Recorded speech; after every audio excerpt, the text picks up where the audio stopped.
Okay, guys, while we're going through the current crisis of COVID-19, a lot of people are looking at being more prepared. And so because of that, I just decided it was really good to come in and just do a basic video on how to get started being prepared. Now, one of the first things I want to say is that, guys, while this seems a little bit overwhelming right now, it will pass. What it does to our nation, we don't know at this point. But we do know that sooner or later, things are going to get right back to normal. And so I really encourage you to make a plan now to get yourself prepared for whatever comes down the road. I heard this recently that, people have considered preppers to be kind of crazy. And now everybody wants to be a prepper. And I'll tell you what, guys, it just makes sense. And one of the things about our channel is we call it Sensible Prepper for a reason. When I first started this channel, a lot of people were nervous about things. They didn't know where to turn. They wanted some information on how to get started, because guys, it can be overwhelming. It's to do a little bit constantly over time, and before long you'll realize that you have a nice stockpile. One of the big things about this is that it gives you peace of mind. Now, I base all of my preps, whether it's bunkering in, and that means staying at the house and having the supplies I need, or in a bug out situation where I need to evacuate. And now when I say bug out, guys, a lot of people feel like if they have a bag full of supplies that they're prepared. But if you have to bug out, it should be the last resort. You are a glorified refugee if you are bugging out. And having a place to go, though, is number one. But if you're planning to do a bug out bag, make sure that you have all the supplies you need, and we'll talk a little bit about that. I'm going to be doing a video coming up on putting together your bug out bag. I've done this in the past, but I'm getting ready to redo my bug out system. But what we're going to talk mainly about today is bunkering in. And that means you're at your house, you have all the supplies you need for an extended period of time to where you don't even need to leave the house. So all of my plans are based on the rule of threes. And that means that you have 3 seconds without hope. And so number one, having a plan. Guys, if you have just hope with no plan, it's just a dream. And so you need to put together a plan. So then we have 3 minutes. 3 minutes without air. Now, without air means that you may have smoke, you may have dust, like at 9/11. I mean, there was dust everywhere from those buildings falling down. And so you need to first be able to protect your face, or in any kind of pandemic or some kind of sickness going around. Protect your face. Whether it's the N95 mask, whether it's just a bandana around to filter out, or all the way up to a gas mask. And there are a number of different things that are in between. But having some kind of way to protect your breathing. Guys, 3 minutes without air, and you're going to start really having some serious trouble. Then you have 3 hours. 3 hours in harsh conditions. And that means you need to be ready for the weather, whether it's extreme cold or extreme hot. Your body loses your fluids, you start to go into dehydration, and you can have a sunstroke. I mean, you have got to be able to take care of yourself in harsh conditions. If you have no way to heat your house, if the power goes out, you need to start thinking about how am I going to do that? Do I do it through a wood stove? Do I do it through a kerosene heater? Do I use gas and propane? Of course, gas and propane run out after a while. But having some things together to be able to keep your family warm. Now, let's say you don't have anything, having extra blankets around, especially in cold conditions, because really we're more susceptible to extreme cold than we are extreme heat. If you have sleeping bags that you can get into, that is a great way to be able to protect yourself. It's very basic. Now you have 3 days without water. Guys, water is essential to life. We're made up of 80% water. And we need to be able to hydrate ourselves. We need to be able to stay, where we can drink water, have good, potable, fresh water. If you're looking at a creek that you have somewhere local, or a river or a canal, guys, typically that water is full of cryptosporidium and different bacteria, and you definitely don't need to drink it. What happens is, if you do drink it, you can get really sick if you don't die, and you're not going to be able to take care of things in an emergency situation. So you need to be able to filter water. Now, there's a lot of different water filters out there. A lot of them are portable, and those are great. Whether it's the Katadyn Hiker Pro or Frontier filters, I mean, there's a ton of different ones. Aquamira makes a number of them. I keep some in my bag. But for everyday use, you need something a little larger. What we have been using for a number of years is the Big Berkey system. And the standard Big Berkey will filter out 6,000 gallons of water. Guys, we have a pool. That is one of our preps. We can actually use that water, run it through the Big Berkey, and we'll have good, fresh drinking water. We have a stream on our property. There's a river not even a mile from here if we needed to get water, and we can use that through our Big Berkey. Yes, you can store up water bottles, gallon water, and that's a great thing to have. But for long-term survival, having a way to filter water is really your best bet. Of course, 3 weeks without food. And guys, you can live 3 weeks without food. And a lot of people put that as their priority. But you can really go a lot longer. Of course, one thing about food is you can go with long-term preps. We have a lot of dry goods, things that are dehydrated, or things that are in number 10 cans. A few years ago, we went down to the Mormon cannery and we loaded up with a lot of dry goods, and that will really last us for at least a year. And guys, I'm not telling you that's what you need to do. That is, if you're just wanting basic preps and to get started with something like we're dealing with now, I would highly suggest getting just the foods you eat, but you're going to have to get a lot of non-perishables. So different canned foods, things like that. But one of the big things is to rotate them out. You know, and there's a lot of systems actually where you load them from the back and you pull them from the front. But having a pantry that is full and that is deep, and make sure that you have plenty of food for an extended period of time. I highly recommend anyone to have at least 3 months worth of food on hand at any time. But we don't necessarily want to get into our dry goods unless the situation gets really critical. But also you can store up MREs, you can store up like Mountain House foods, dehydrated foods, Backpacker's Pantry. I mean, there's a lot of different foods like that. And those are excellent. They're very quick, easy to make. You can just open them up, add a little water. Of course, with the MREs, you don't even have to add water. And you can eat and have meals. The only problem, especially with the MREs, is they do have a shorter shelf life than a lot of things like Mountain House and different dehydrated foods. Another thing you can do is lifeboat food. Lifeboat food has about a 5-year shelf life. They just come in these nice blocks, and they're actually very tasty, and they'll keep you from getting dehydrated. You don't need as much liquid. They don't take out as much of your hydration, and so they're made actually, again, for a lifeboat. So there's a number of different choices out there, and there's a number of different food packs. One thing you want to definitely do is try them before you use them, because sometimes they're full of salt, they've been processed, and they're just really not that good for you. So do your research. You know, some of the more premium brands that are out there, you know, are definitely recommended. Now also, when it comes to food, you can look at dehydrated milk, you can look at condensed milk.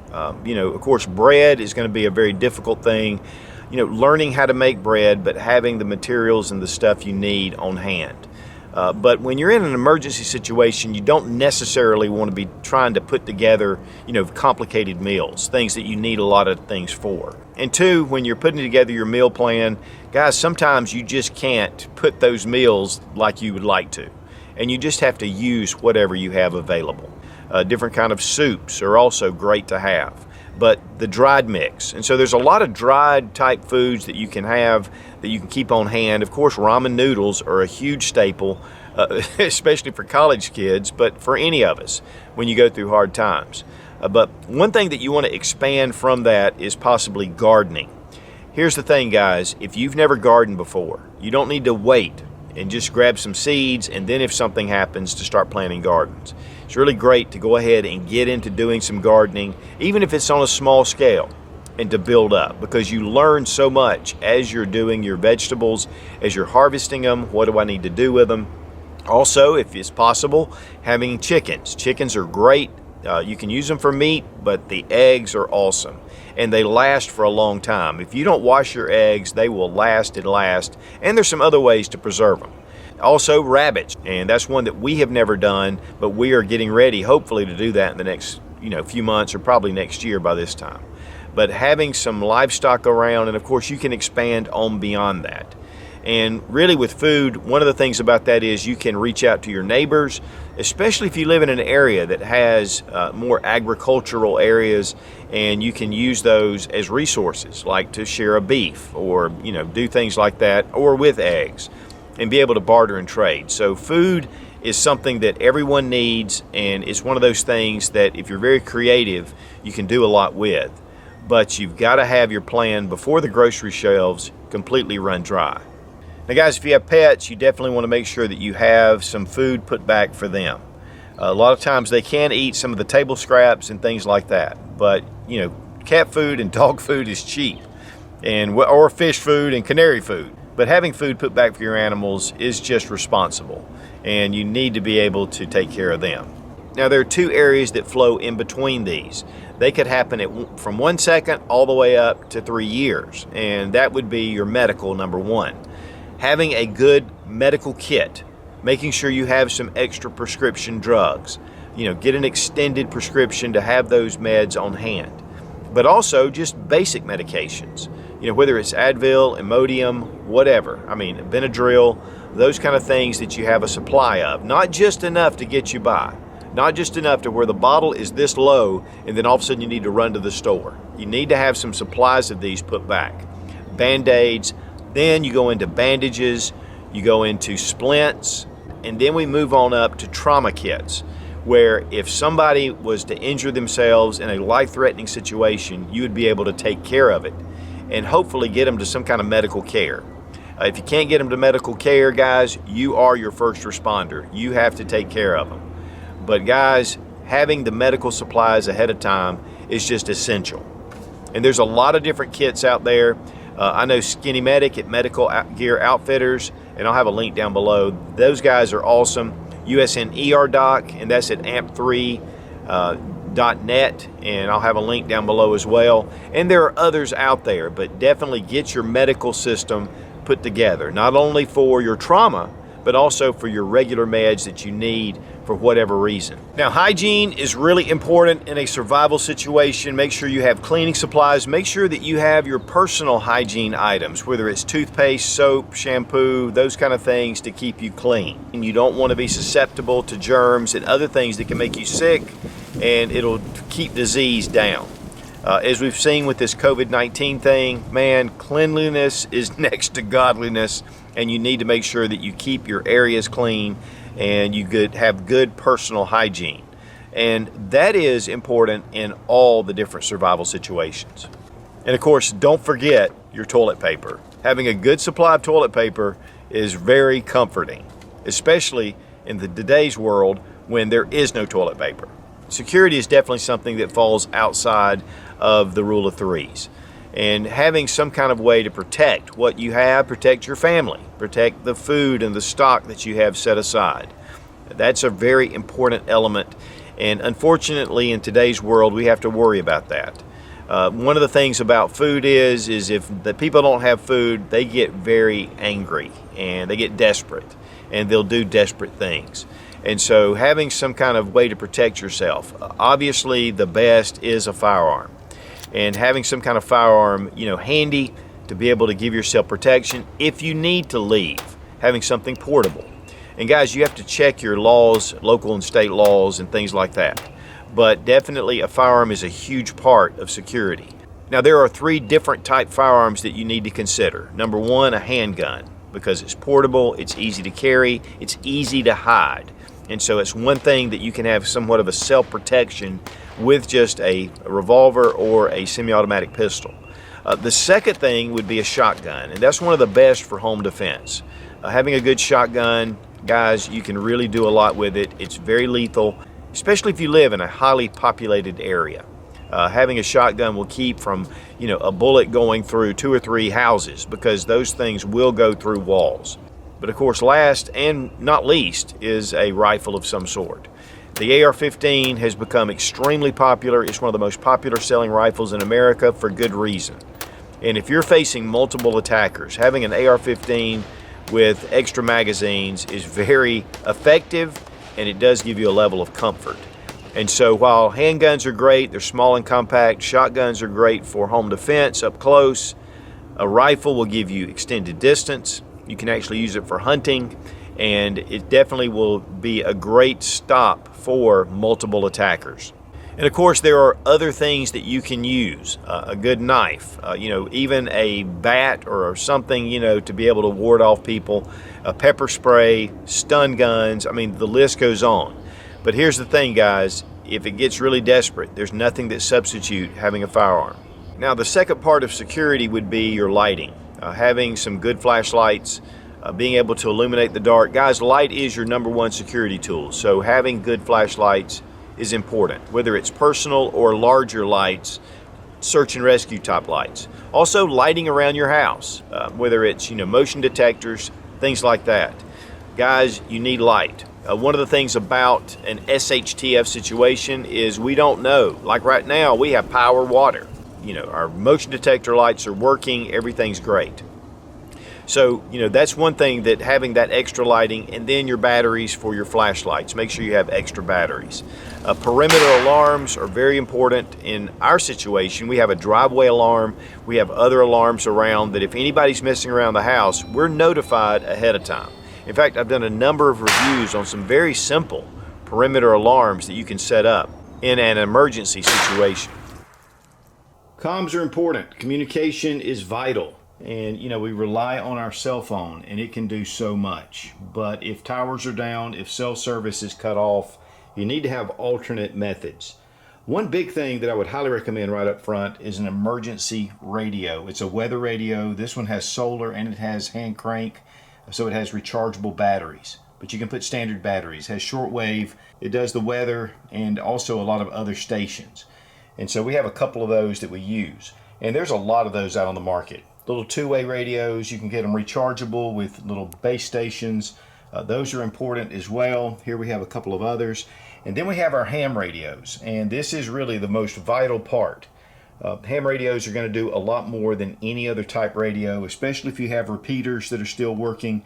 You can reach all over the world, and of course you can go crazy with ham. There's a lot of ham operators, with their Radio Shacks and all their different equipment.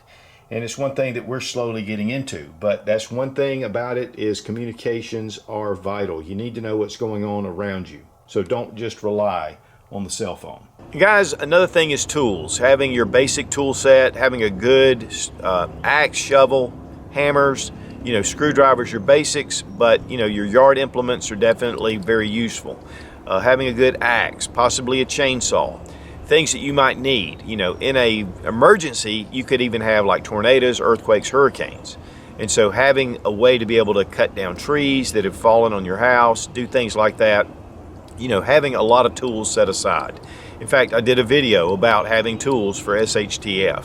And so make sure you have your tools and you have them together in one place. They're nice and maintained. You can sharpen your axe. You can take care of and maintain the tools you have. And also having nails and screws, having duct tape, repair things, being able to repair. And that's something that long term you're really going to need to be able to do. Now guys, this is a pretty simple, basic overview of what you need to do. And we have a lot of videos that address a lot of the things that we've talked about. One of the big things about being prepared and survival is learning. Your mind is your most important tool. So use it, get prepared, put together a plan. But guys, again, hope is important, but without a plan, it's just a dream. Be prepared. Guys, if you're serious about prepping and survival, or you want to know more about how to be prepared, check out Survival Dispatch Insider. There's a lot of information out there on the web, and it's difficult to source through what's credible and what's not. And the Survival Dispatch Insider uses a lot of the top names in the survival world that we come together and put out a lot of really great information. We upload one video that's exclusive to the Insider every week. I'll have a link down below in the description. Check it out. Be strong, be of good courage. God bless America. Long live the Republic.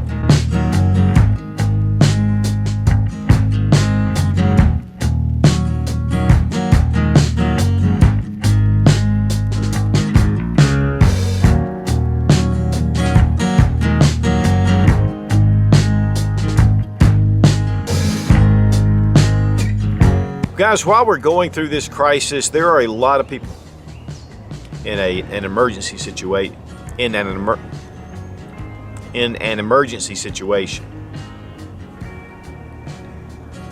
And guys, if you're serious about prep, hope is important. But without a plan, it's just dream. But again, guys, hope is important. But without a dream,